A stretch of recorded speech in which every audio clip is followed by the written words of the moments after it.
What's up, YouTube?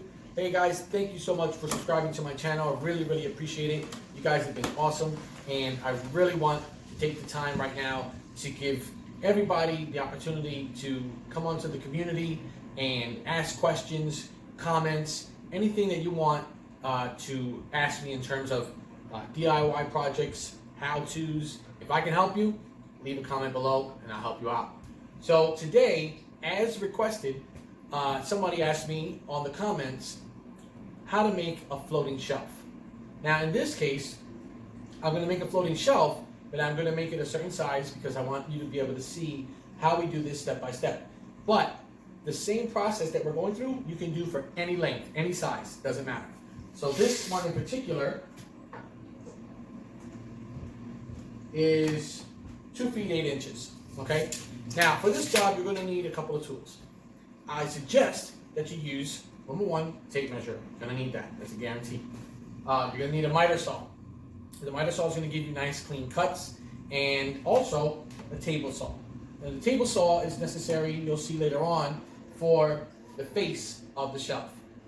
Now there's many different ways that we can do this. I'm going to show you my way, and I think it's probably a very easy way, and I think you're going to enjoy it. So without further ado, let's get to it. I'll show you guys how to make your own floating shelf.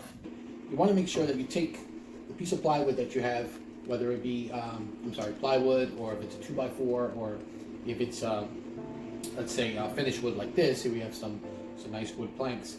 What you want to do is you want to shave this edge, give it like 1/8 of an inch off. Doing that is going to make sure that the wood itself is square. So anything you do after that, the wood is going to be nice and have a nice clean edge to it.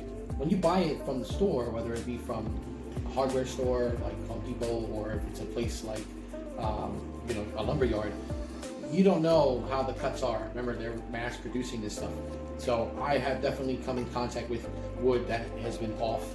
So if you trust this edge, if you look at it, sometimes you can eye it and say, you know what, that's a really clean edge, it's good to go. But there will be times where you're going to get some wood that is going to be a little bit off, especially with 2x4s. I've found that 2x4s sometimes are a little shaky. So whenever you get a chance, make sure that if you can, and it's not going to affect the size of the project that you're doing, you want to go ahead and give this a nice clean edge and keep it going from there. But right now, that's what I'm going to do with this. I'm going to take just a little 1/8 of an inch right off of it. Also, make sure that it's flat.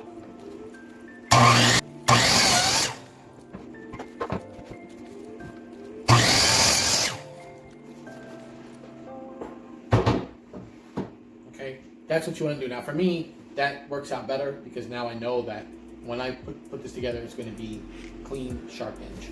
So right now what I'm doing is I'm going to basically prepare the face of my floating shelf.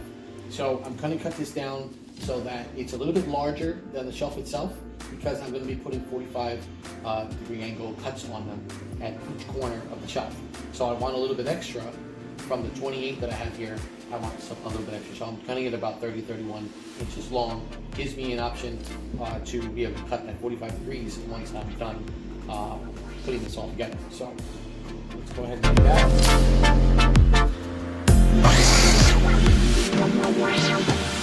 Remember, we're putting together floating shelves. So you want to make sure that you have all of your pieces aligned and together before you go ahead with the process of nailing everything together, screwing things together, and putting any wood glue in places that are going to need to be glued, as I'll show you in the video. Okay, so what I did here was I'm showing you basically what the inside looks like. So this is a relatively thick shelf. This is going to be 3 inches from top to bottom, okay? And it's going to be 12 inches deep.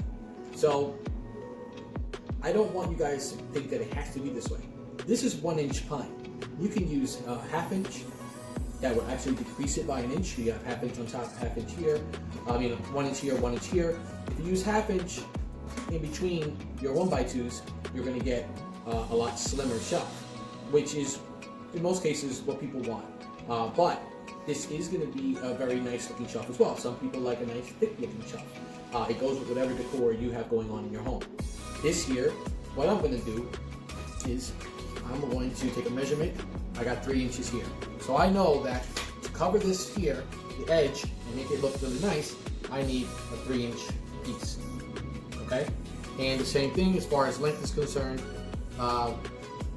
Actually, I gave you the wrong measurement. This is not 12 inch, I apologize. This is a 10 inch. So you're gonna go with the 10 inches across. Then we're gonna go with another 3-inch piece in the front and another 3-inch piece on the side. All right, whatever your measurements are is what it's gonna be. So this is gonna be 9 inches this way. This is gonna be 28 and an eighth this way, and 9 inches over on the back end. And then there will be a piece that will insert on the back end. Now that piece actually goes attached to the wall. Once this is assembled, this will then go onto the wall. You'll screw it from the bottom or from the top, whichever you prefer. And essentially at that point, you have your floating shelf. But let's move on with this. Now, even though you have a gauge here, measurements here in the front of your table saw, I like to make sure that the saw is definitely, let's say whatever cut it's gonna be. For me, it's gonna be 3 inches. But remember something, tip number 1 or number 10, what you wanna do is you wanna make sure that you have the measurement from the inside of the blade, not the outside. If you measure 3 inches out this way, you're gonna be 1/8 of an inch more than you should be, because this blade is about 1/8 of an inch wide. So, you wanna make sure that you're 3 inches. In my case, 3 inches. So I wanna go ahead, make sure I'm 3 inches here, and make sure I'm 3 inches on the back side of the blade. Front and back. Locked and loaded. Now we're ready to cut.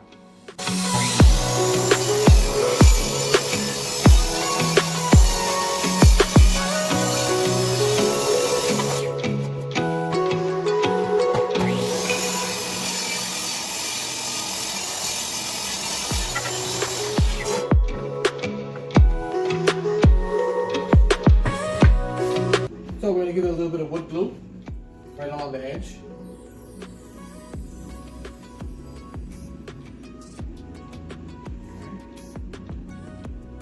Just put that in place.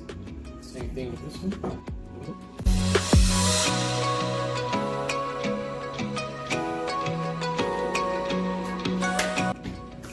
Now I put that in place just to give it a little bit more strength.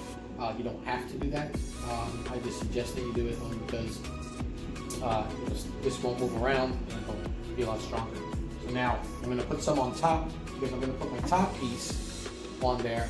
Afterwards, I'm actually going to give it a couple of shots with nail gun just to secure it.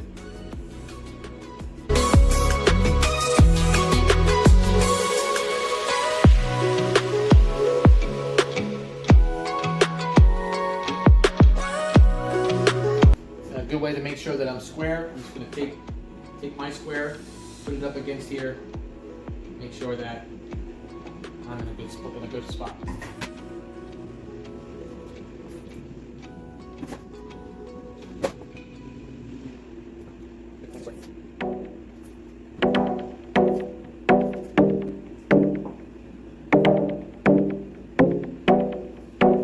Now remember, it doesn't matter how many times you take your measurements. In my case, I like to make sure that things are squared and neat and in place, because it's better to cut once and measure twice, measure 3 times. Because if you make a mistake, that could be the end of the whole project and I'd have to start all over again. So take it from me, measure twice, measure 3 times before you have to cut it. You can be on the other side, maybe we can meet, but hey, you know what I mean, I'm just tired of all this bullshit. I just wanna love, we don't gotta fuck. You can be on the other side, maybe we can meet, but hey, you know what I mean, I'm just tired of all this bullshit. I just wanna real. She just text me wanna meet me at platform 불착장에 템발이 먹히니까 난 병원진, so baby please don't hate me please. We got them 지쳐 만남 kiss online bitch she married me. 겁을 골랐네 래퍼라는 타이틀 그녀 핸드폰에 네 이름은 HW Pablo ID 검색창에 네 이름을 기입해 모노폴리 shit 이름이 말이 많아. 그녀의 가슴뽕처럼 나는 너의 많이 떠 인생은 템발 좋은 차 좋은 집 I just wanna be a multi-millionaire block. I just wanna be a multi-millionaire. Line up the face of the shelf, and we're going to go ahead and we're going to start doing a little bit of nailing. I put a little glue under there just to secure it a little bit, but just give it a press down.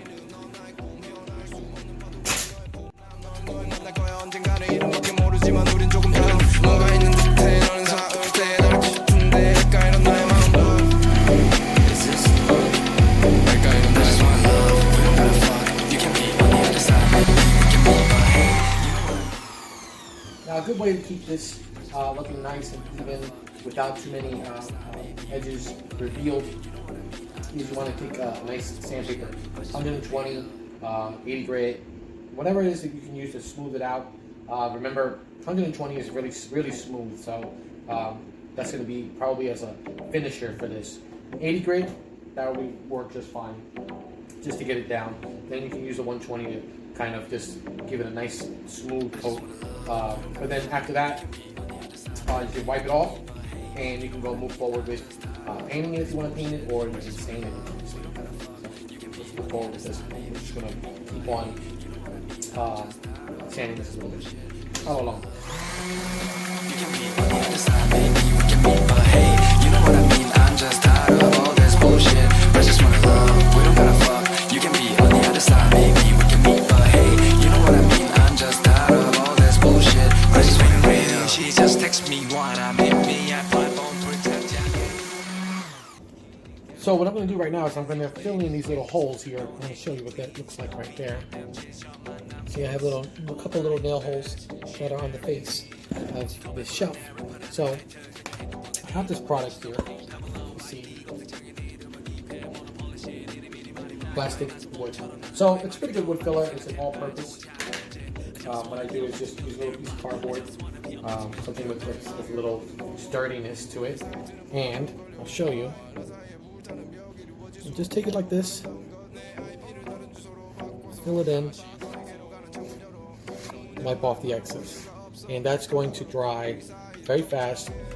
And once it dries, you can give it a little bit of sanding, and whatever you want to do with the face of this. If you want to paint it, if you want to stain it, you can go ahead and do that relatively easy. See, I'll show you here, do the same thing, and here. Pretty much anywhere where you put a screw or a nail through wood, if you bevel it enough, you can go ahead and use some of this, and voila, it's gone. You'll see a little mark there, but once that dries, you can go ahead and sand that down, and you're good to go.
As you can see, this is wide open. So what's going to happen is, now that the body of it is all set up, we're going to take 1x2 and we're going to stick it right in there. That's how it's going to sit. So we're going to put this on the wall. We're going to pre-drill a couple of holes, and then we're going to go ahead and we're going to sink the screw right into the piece of 1x2 that's on the wall.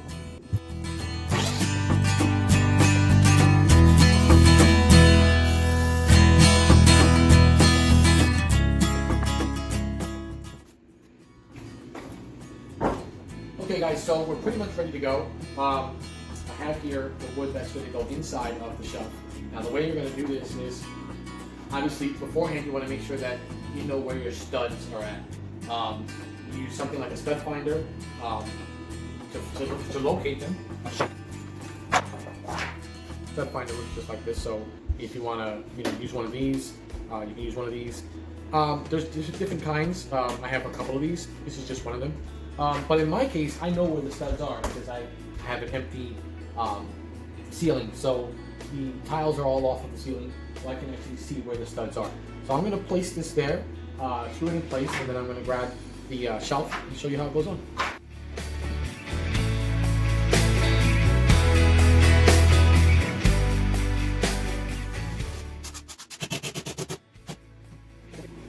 Don't forget to have a little square, a little level, just to make sure that you're straight.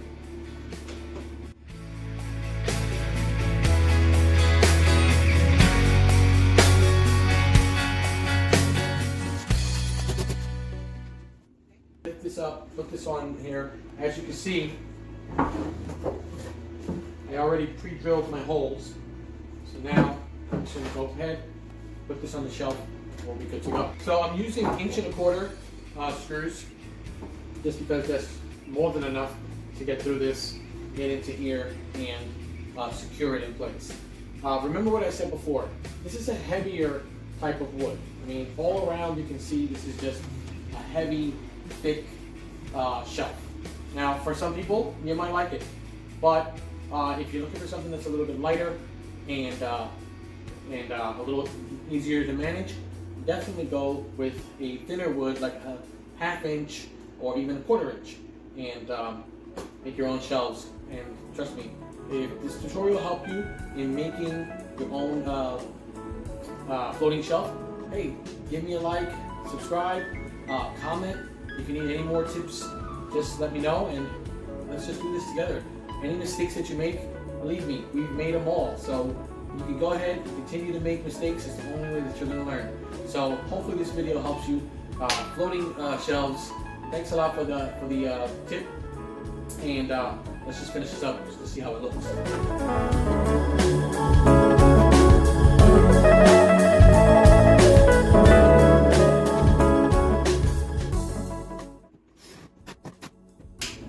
There you have it. You have your own floating shelf, and put my drill on top of it just so you can see. So hope you guys like this tutorial. Doing a floating shelf is not hard. A couple hours of your time, with the right material, with the right tools, you shouldn't have a problem. Like I said, if you like this channel, again, this is Alex, the Honey-Do List. Make sure you subscribe, comment below, and I hope to see you real soon.